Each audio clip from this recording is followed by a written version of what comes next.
जय श्री राम, जय महाकाल। आप सभी का मेरे YouTube चैनल पंडित अर्पित व्यास पर हार्दिक हार्दिक स्वागत है। आशा करता हूं कि आप सभी लोग स्वस्थ होंगे। जो अस्वस्थ हैं वो भगवान से प्रार्थना करता हूं कि वो भी शीघ्र स्वस्थ होंगे। कोरोना गाइडलाइन का पालन करें, घर में रहें, सुरक्षित रहें, मास्क का उपयोग करें, सैनिटाइजर का उपयोग करें। साथ ही जो अपन फ्री का जो समय है, जिस समय अपन बिल्कुल अभी कोई कार्य नहीं है, तो उसका उपयोग करते हुए भगवान की स्तुतियों का श्रवण करें, भगवान की कथाओं का भगवान की लीलाओं का श्रवण करें, उन्हें पढ़ें, समझें। भागवत को पढ़ें, गीता को पढ़ें, रामायण को पढ़ें, शिव पुराण को पढ़ें। इन ग्रंथों को पढ़ें। यदि आप नहीं पढ़ सकते हैं तो यूट्यूब चैनलों पर जाकर के भगवान की कथाओं का रसास्वादन करें। आज मैं आपके सामने भगवान विष्णु के तीसरे अवतार महर्षि नारद जी के अवतार की कथा को लेकर के आया हूं। भगवान विष्णु के 24 अवतार हुए हैं। 24 अवतार में यह उनका तीसरा अवतार है, जिनकी कथा को लेकर के मैं आपके समक्ष आया हूं। पहले यदि आपने मेरे YouTube चैनल को सब्सक्राइब नहीं किया है तो उसे अवश्य सब्सक्राइब करें और बेल आइकन जरूर बजाएं, लाइक करें, कमेंट्स करें, ताकि आपके द्वारा जो मेरे द्वारा कोई त्रुटि हो रही हो या उसमें कोई और चीज हम बता सकें तो उसके लिए आप मुझे अवश्य कमेंट करके बताएं। तो आइए अब हम भगवान नारद जी के जन्म की कथा का रसास्वादन करते हैं। भगवान नारायण के द्वारा इस सृष्टि का रचना की गई और सृष्टि की रचना में उन्हें सबसे पहले ब्रह्मा जी को जन्म दिया। ब्रह्मा जी के द्वारा यहाँ पर कई पुत्रों को जन्म दिया गया। समय अनुसार उनके टोटल तो 60 पुत्रों को उन्होंने जन्म दिया। 14 मनु हुए। 14 मनु में एक नारद जी का, भगवान विष्णु का एक स्वरूप नारद जी का यहाँ पर जन्म हुआ। कहते हैं कि नारद जी के जन्म के पश्चात नारद जी भगवान विष्णु के ध्यान में संलग्न रहते थे। भगवान नारद जी ओम नमो भगवते वासुदेवाय का स्मरण करते रहते। ये जो कथा हम सुन रहे हैं ये मैंने भागवत से ली गई है।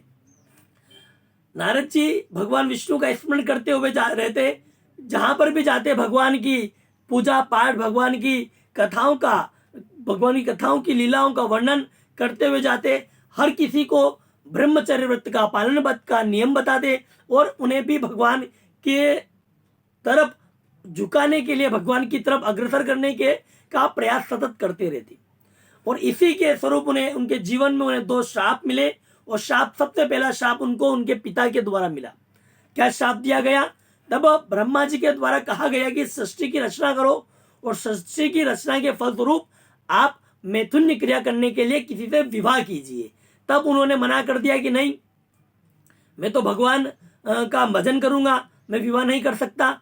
तब उन्हें ब्रह्मा जी के द्वारा श्राप दिया गया कि आप जीवन में कभी भी विवाहित नहीं हो पाएंगे, आपको जीवन भर अविवाहित लेकर के ही घूमना होगा। कहते हैं कि इस श्राप के पश्चात एक बार नारद जी की एक विशेष बात यह थी कि नारद जी को कहीं पर भी रोक टोक नहीं थी।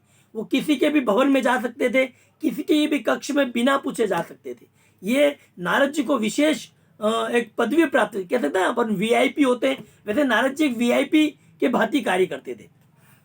कहते हैं नारद जी को पहला संसार का पत्रकार कहा गया था, क्योंकि नारद जी इस जगह से इस खबर को उस जगह तक पहुंचाने का कार्य नारद जी करते, जिस प्रकार आज पत्रकार महोदय करते हैं।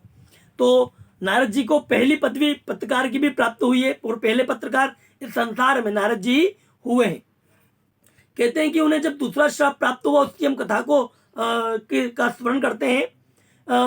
तब क्या हुआ था कि दक्ष प्रजापति की पत्नी और दक्ष प्रजापति के द्वारा 10,000 पुत्रों को जन्म दिया गया। 10,000 पुत्रों को नारद जी ने इस मोह माया से मुक्त करने के लिए गीता का पाठ पढ़ाया, भगवान की स्तुतियों का पाठ पढ़ाया और उन्होंने सभी ने संसार की जो मोह माया है, इस मोह माया को त्याग करके सिर्फ और सिर्फ भगवान की लीलाओं का स्मरण करते हुए, उनको याद करते हुए और उनकी स्तुति करने का निश्चय किया। उसके बाद दक्ष ने दूसरा विवाह किया। प्रजापति दक्ष के द्वारा दूसरा विवाह किया गया और दूसरे विवाह के पश्चात भी उन्हें 1000 पुत्र की उत्पत्ति हुई और पुनः नारद जी ने पुनः यही कार्य किया और जाकर के उन्हें कथा सुनाई। उन्हें इस मोह माया से, जो संसार की मोह माया है, इस संसार की मोह माया से अलग करते हुए उन्हें भी नारद जी ने भगवान विष्णु की कथाओं का रसास्वादन करवाया। और इस संसार, ये जो संसार है, इसे मोह माया और मृत्यु चीज बता करके इसे छुड़वाने का प्रयास किया। तब 1000 जो पुत्र थे, उन पुत्रों ने भी इस मोह माया को त्याग करके भगवान की भक्ति में लीन रहे और भगवान की भक्ति करने लगे। अब दक्ष परेशान हो गए। कारण क्या रहा? क्योंकि दक्ष के बाद इस राजगद्दी पर कौन विराजमान हो? दक्ष भगवान शिव जी के ससुर जी थे। तब इस संसार की जो इस प्रजा का पालन कौन करेगा?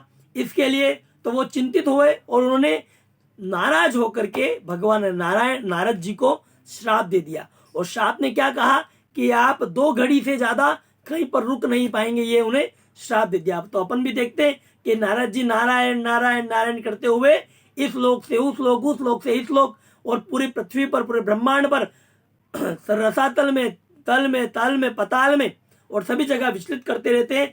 स्वर्ग में, तप में, मृत्यु लोक में, सभी जगह वो घूमते रहते हैं।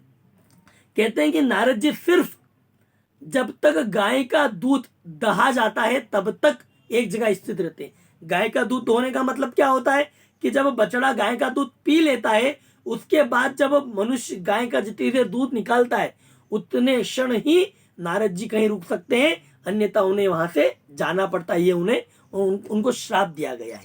तो हमने आज नारायण भगवान विष्णु के तीसरे अवतार नारद जी की कथा का रसास्वादन किया। मैं आपको अगली कथा में नर और नारायण की कथा का रसास्वादन करवाऊंगा। मैं अपनी इस कथा को यहीं पर विराम करता हूं। साथ ही आप सभी से निवेदन करता हूं, घर पे रहें, सुरक्षित रहें, स्वस्थ रहें और भगवान त्रिलोकेश्वर महादेव से ऐसी प्रार्थना करता हूं कि जो हमारे सनातन धर्म के, हमारे संसार पर रहने वाले भाई बंधु हैं जो अस्वस्थ हैं, वो भी शीघ्रता से स्वस्थता को प्राप्त हों और हंसी खुशी से अपने घर को जाएं। कोरोना नियमों का पालन करें, सैनिटाइजर का उपयोग करें, मास्क का उपयोग करें। जय श्री राम, जय महाकाल।